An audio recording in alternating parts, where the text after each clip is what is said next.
Well, hello, and happy Valentine's Day.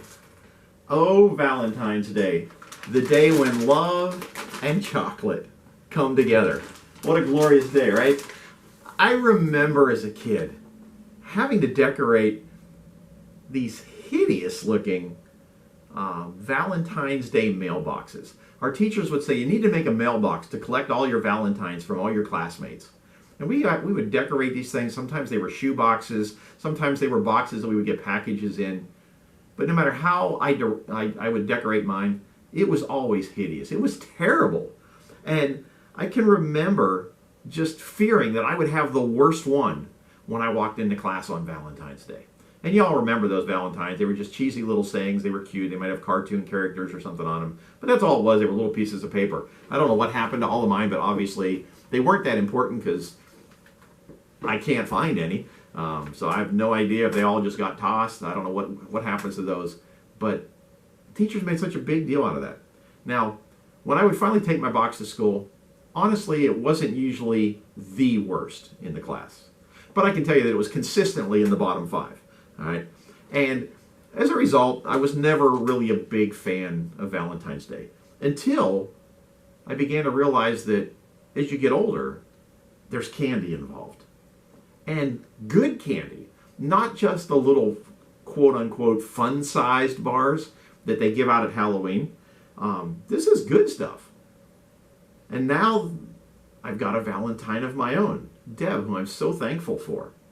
So now that I do have a Valentine, Valentine's Day is so much better, even though I'm still not really good at going overboard for my wonderful wife. Unfortunately, I seem to have inherited my father's cheap gene. As a result, I'm still looking forward to the day when I can make reservations for 2 for a romantic candlelight Valentine's Day dinner at the Waffle House. Now, you might laugh at that, but the truth is, Waffle House offers that in a lot of places around the country where you can actually make reservations for Valentine's Day dinner at Waffle House. Unfortunately, none of those locations are in North Florida yet, so I guess I'll just have to wait a few more years. With all that said, welcome to the 151st edition of 10 with Tom. Now, I'm not real good at remembering stuff. I forget birthdays, I forget anniversaries. Now, fortunately, Deb forgets them too. There have been times where we've been on family vacations and we both forget our anniversary, and people in our own family remind us that it's our anniversary by wishing us a happy anniversary when we totally forgot. And I also forget other supposedly big occasions. And of course, I forgot to mark the 150th 10 with Tom last week. I did, however, remember to get chocolate-covered bacon for our high school students who come to our Monday morning prayer breakfast. So that was a good thing. They got chocolate-covered bacon for breakfast this morning.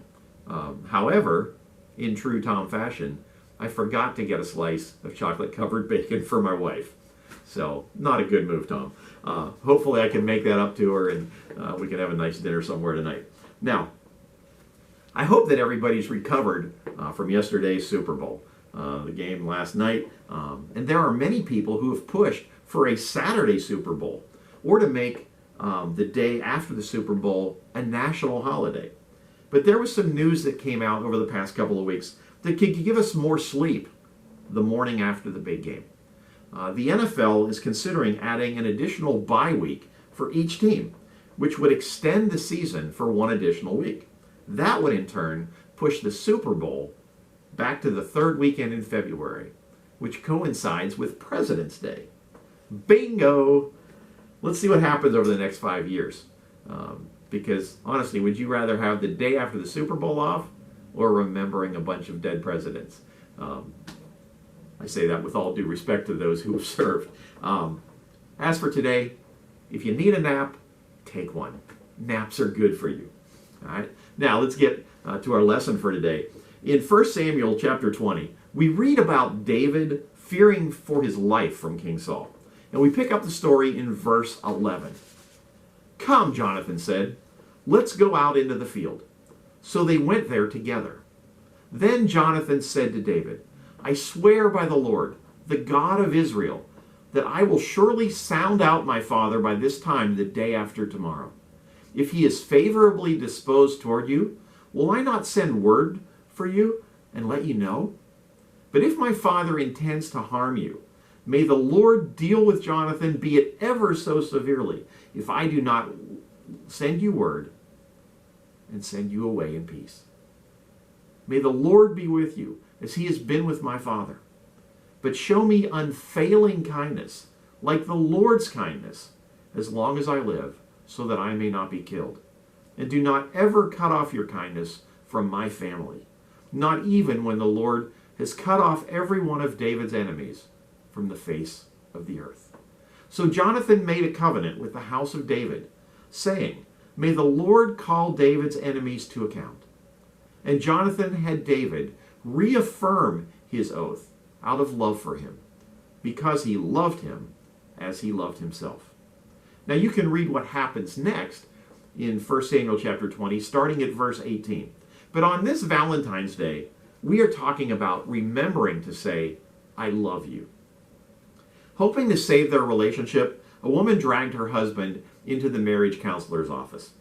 During the session, the counselor asked him, Do you tell your wife that you love her? The man growled, I told her when we got married that I loved her. And that if that ever changed in my mind, or if I ever changed my mind about that, I'd let her know. Seriously, people know you love them when you show them and when you tell them. The relationship between Jonathan and David was so strong that they were willing to lay down their lives for each other. Yet the Bible says that Jonathan had David reaffirm his oath out of love for him. Jonathan knew that David loved him, but he needed to hear it at a time of crisis. When you lose a loved one, you realize that relationships are much more important than possessions. In our scramble to get to the top of the heap, we often forget that. There's something about knowing that you have a short time to live that radically alters our perspective. It makes you want to fill every precious moment with important words that you have left unsaid and important things that you've neglected to do. I know that has become so true for me. 5 years ago today, I lost the most important man in my life, my father. I miss him every day, especially on Sunday nights at 9:20 p.m. It was when he would call me each week to catch up and to tell me that he loved me. When I don't have to race home for something on a Sunday night, I often stop at Dairy Queen, which was one of our favorite places to go.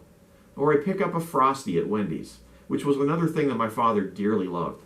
And I hang out through that 9:20 p.m. time slot.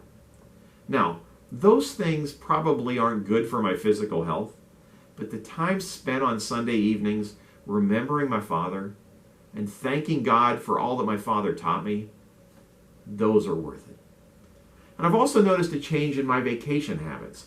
I've always been about experiences, experiencing new things, new places, but now I spend vacation time trying to visit old friends and catch up, walking away from each meeting wondering if this is going to be the last time that I ever see them. And I'm trying to make sure that they know how much I love them and how much I appreciate them, how much they're valued, and how much they matter. So don't let self-centeredness, masquerading as ambition or religious zeal, stop you from expressing your love to the people in your life who need to hear it. Make that call. Send that email. Buy those flowers. Say, I love you. Most times people don't need our opinions or our solutions. When we give them our love and support, they can usually find their own solutions. Yes, it's important for us to fulfill our God-given assignment in life, but not at the cost of the people who really matter. 3 little words people never get tired of hearing are I love you. It's not complicated. It just requires intention. And that's the word for you today. Thanks for watching today. I love you. And have a happy Valentine's Day.